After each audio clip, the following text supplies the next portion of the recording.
നമസ്കാരം. മലയാളി വാർത്തയിലേക്ക് സ്വാഗതം. ലോകത്ത് ഏറ്റവും ശക്തമായ പ്രതിരോധ സംവിധാനങ്ങൾ ഉള്ള ഒരു രാജ്യം, ലോകരാജ്യങ്ങൾ മത്സരിക്കാൻ മടിക്കുന്ന ഒരു രാജ്യം.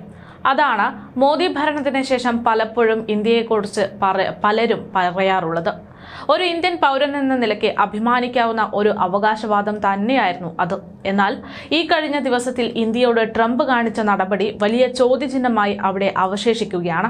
ഒരു രാജ്യത്തിന്റെ സൈനിക സംവിധാനം മറ്റൊരു രാജ്യത്തേക്ക് കടന്നു കയറുക എന്ന് പറയുന്നത് അത്ര നിസ്സാരമായിട്ടുള്ളൊരു വിഷയമല്ല. ഇത്ര വലിയ നടപടി ഉണ്ടായിട്ട് പോലും കേന്ദ്ര നിലപാട് ട്രംപിന്റെ തീരുമാനങ്ങളൊക്കെ ശരിവയ്ക്കുന്ന തരത്തിലാണ് എന്നതാണ് ഏറ്റവും സങ്കടം. അനധികൃതമായി കുടിയേറിയ 104 പേരെയാണ് US തിരികെ വിട്ടു എന്നതിൽ തെറ്റൊന്നും പറയാനില്ല. പക്ഷേ അവരെ US സൈനിക വിമാനത്തിൽ കൈകാലുകൾ ബന്ധിച്ച് കൊണ്ടാണ് നാട് കടത്തിയിരിക്കുന്നത് എന്നത് അത് വളരെ ചർച്ച ചെയ്യേണ്ടുന്ന ഒരു വിഷയം തന്നെയാണ്. ഇതിനെതിരെ സംസാരിച്ചവരോട് ഇന്ത്യക്കാരെ കൈവിലങ്ങ് വെച്ചല്ല കൊണ്ടുവന്നതെന്ന ന്യായവാദമാണ് സർക്കാർ ഏറ്റുപറഞ്ഞത്. എന്നാൽ സർക്കാർ വാദങ്ങളൊക്കെ തള്ളുന്ന തരത്തിലാണ് ഇതിന്റെ അടുത്ത റിപ്പോർട്ടുകളൊക്കെ ഇപ്പോൾ പുറത്തു വരുന്നത്. അതായത് അമേരിക്കയിൽ നിന്ന് കയ്യിലും കാലിലും വിലങ്ങിട്ട് ഇന്ത്യക്കാരെ നാട് കടത്തുന്ന ദൃശ്യങ്ങൾ ഇപ്പോൾ അമേരിക്കൻ ബോർഡർ പെട്രോൾ പുറത്തുവിട്ടിരിക്കുന്നതാണ് ഈ ഒരു വിഷയത്തെ കൂടുതൽ ശക്തമാക്കിക്കൊണ്ട് പറയുന്നത്. C-70 ട്രാൻസ്പോർട്ട് വിമാനത്തിൽ 40 മണിക്കൂറിലേറെ നീണ്ടു നിൽക്കുന്ന യാത്രയിൽ കൈവിലങ്ങിട്ടും കാലിൽ ചങ്ങലയിട്ടുമൊക്കെയാണ് ഈ യാത്രക്കാരെ തിരികെ മടക്കി അയച്ചത് എന്നതാണ് ഈ വീഡിയോയിൽ നിന്ന് വെളിപ്പെടുത്തുന്നത്.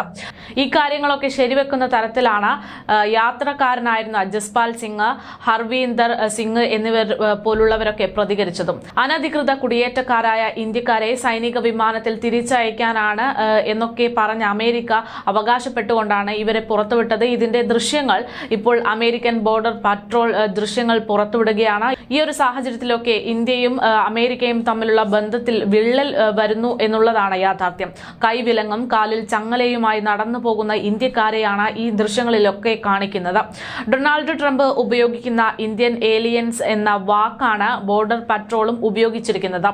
ഏറെ അപേക്ഷിച്ച ശേഷമാണ് ശുചിമുറിയിൽ പോകാൻ അനുവാദം നൽകിയതെന്ന് തിരിച്ചെത്തിയവരിൽ ചിലരൊക്കെ പ്രതികരിച്ചിരുന്നു. ഭക്ഷണം കഴിക്കാൻ പോലും വിലങ്ങഴിക്കാൻ സുരക്ഷാ ഉദ്യോഗസ്ഥർ അനുവാദം നൽകിയില്ല എന്നാണ് അവർ പറയുന്നത്. ക്യാബിൻ ഉദ്യോഗസ്ഥരിൽ ചിലർ ഇടയ്ക്ക് പഴങ്ങൾ നൽകിയത് ആശ്വാസമായി എന്നും അവർ അതോടൊപ്പം തന്നെ കൂട്ടിച്ചേർക്കുന്നുണ്ട്. ഇന്ത്യയിൽ നിന്ന് അനധികൃതമായി കുടിയേറിയവരുടെ എണ്ണം 7 ലക്ഷത്തിലധികം എന്നാണ് വിദേശകാര്യ പാർലമെന്ററി സമിതി അധ്യക്ഷൻ ശശി തരൂർ നൽകിയിട്ടുള്ള കണക്ക്.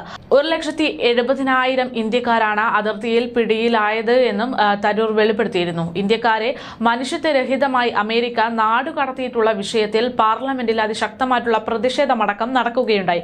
ബഹളം കാരണം രാജ്യസഭയും ലോക്സഭയും അടക്കം നിർത്തിവെക്കേണ്ടി വന്നിരുന്നു. അപ്പോഴും അമേരിക്കയോട് കേന്ദ്രം കടുത്തൊരു നിലപാട് അറിയിക്കൽ ഉണ്ടായിട്ടില്ല എന്നുള്ളതാണ് ഇപ്പോൾ ജനങ്ങളിൽ അസ്വസ്ഥതയുണ്ടാക്കുന്നത്.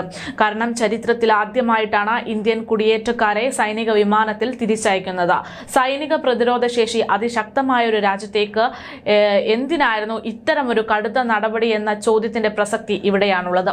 പ്രധാനമന്ത്രി നരേന്ദ്രമോദിയുടെ ഇഷ്ടത്തോഴനായ ഡൊണാൾഡ് ട്രംപിന്റെ സർക്കാർ അമേരിക്കയിലേക്കുള്ള ഇന്ത്യൻ കുടിയേറ്റക്കാരെ കൂട്ടത്തോടെ അവരുടെ സൈനിക വിമാനത്തിൽ ഇന്ത്യയിലേക്ക് തിരിച്ചെത്തിച്ചിരിക്കുന്നു എന്നത് അതിശക്തമായിട്ടുള്ള ഒരു വിഷയം തന്നെയാണ്.